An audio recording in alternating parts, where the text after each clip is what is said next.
So after you have finished the first section, the second section, let's try to end it with a footer section.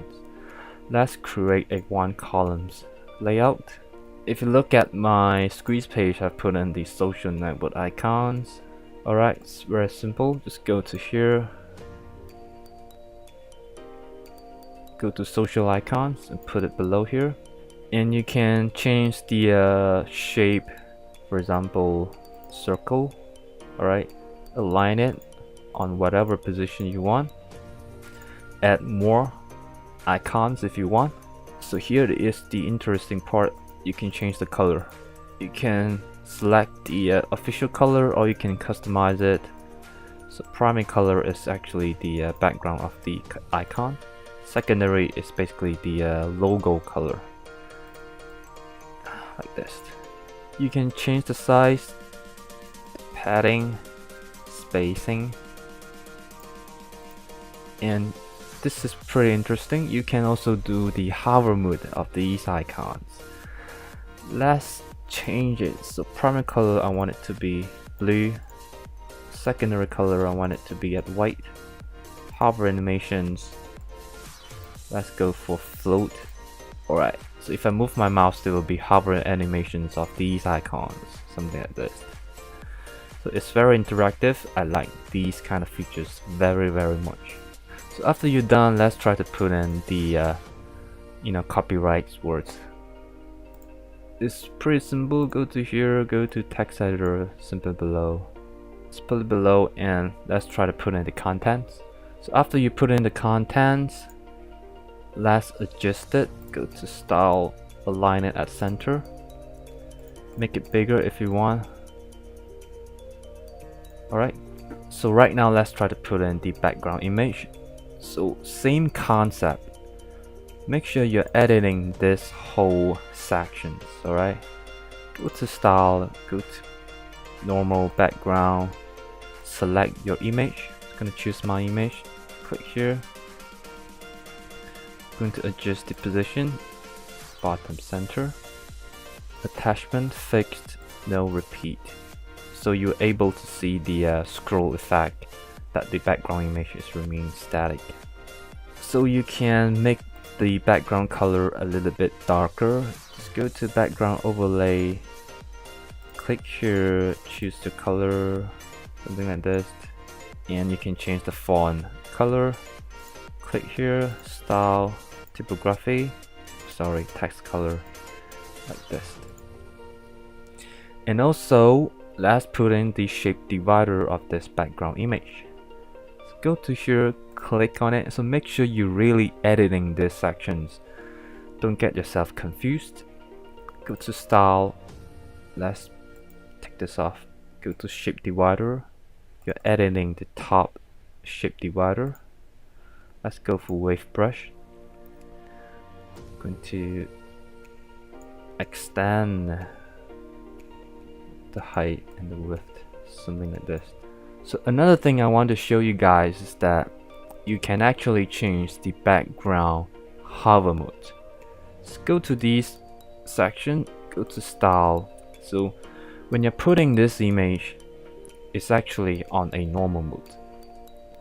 There is a hover mode of this background. Let's click on it.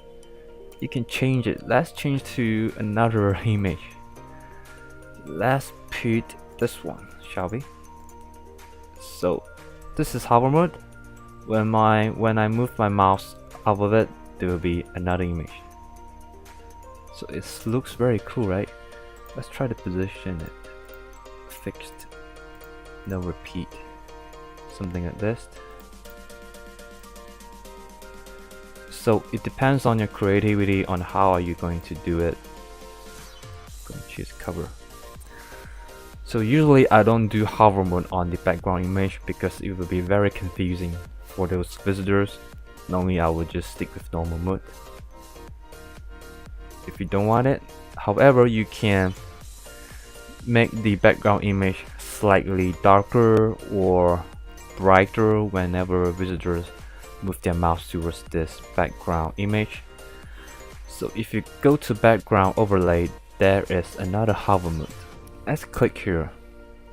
click on background type. Let's make it even darker, you know, something like this.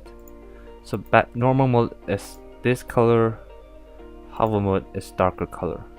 So if I move my mouse, the background image is a little bit darker, so visitors can, you know, look at your title, your description very clearly. And it's also very interactive, so whenever they're moving their mouse anyway of your web page, there is an interaction. That is how you capture subscribers. So this is the background overlay hover mode. So once you finish everything, you can publish it. And there's another thing I want to show you guys, which is the responsive mode feature provided by Elementor. If you look at the bottom tab below here, click on responsive mode. You can preview on tablets, and it doesn't look nice. The font is too big. The text it's like too squeezy. Everything is in a big chunk. It's too long, and the shape divider is like too wavy. I want to be a little bit flatter. So you can change this as well. The great thing about this Elementor is that whatever you change on these elements under the tablet mode, it doesn't really affect your desktop mode. Let's try to do this. Click here, go to style. I'm going to make it slightly smaller. Alright, this is as well. I'm going to do it very quickly. Alright, so you want to make this bigger, just click on it. You're editing this column. Let's change the width, let's say 60%. Alright, so it's slightly bigger. For this one it looks okay, but these words are very long. It doesn't look nice. If you don't want it to appear on tablets mode or even mobile mode, you can do this. Click here, make sure you're editing the text editor. Go to advanced, go to responsive. Just hide it on tablet modes and mobile modes. Alright, so even though it shows here, but when you're really viewing your squeeze page on your tablets or mobile, they will not appear. If you go down for the shape divider, let's try to make it flat a little bit. So I'm gonna click here, go to style, go to shape divider. Let's try to, you know, make it a little bit flat, not too wavy. Yeah, something like this. This one as well, if you want to do it, let's do it. Click here, go to style, go to shape divider, go to the bottom. Let's try to make it something like this. So this is how it looks like on the tablets mode. So if I click here, it will go back to the normal arrangement, something like this. So it doesn't really affect your desktop mode. So it means that Elementor provides you 3 functionality that allows you to edit your web page in desktop mode, in tablets mode, and mobile mode. So for the mobile mode, I'm going to leave it for you guys to do it. It's same as editing in tablets mode. And apparently it seems like the mobile mode is even better. You don't have to hide these words over here. But this one you can do this. I'm gonna show you how. Just click here, go to style, spacing, you know. Just try to make it closer, smaller. Alright, something like this. If you click on tablet mode, it will be different. So it doesn't really affect. Whatever changes you made on the mobile mode, it doesn't affect the tablets mode and the desktop mode. So there you go, you have finished creating a squeeze page. Isn't that easy? So you know how to create a squeeze page and also able to get my squeeze page templates as well. You can just do copy paste method as I've taught you previously. And this is how you create amazing squeeze page and capture subscribers.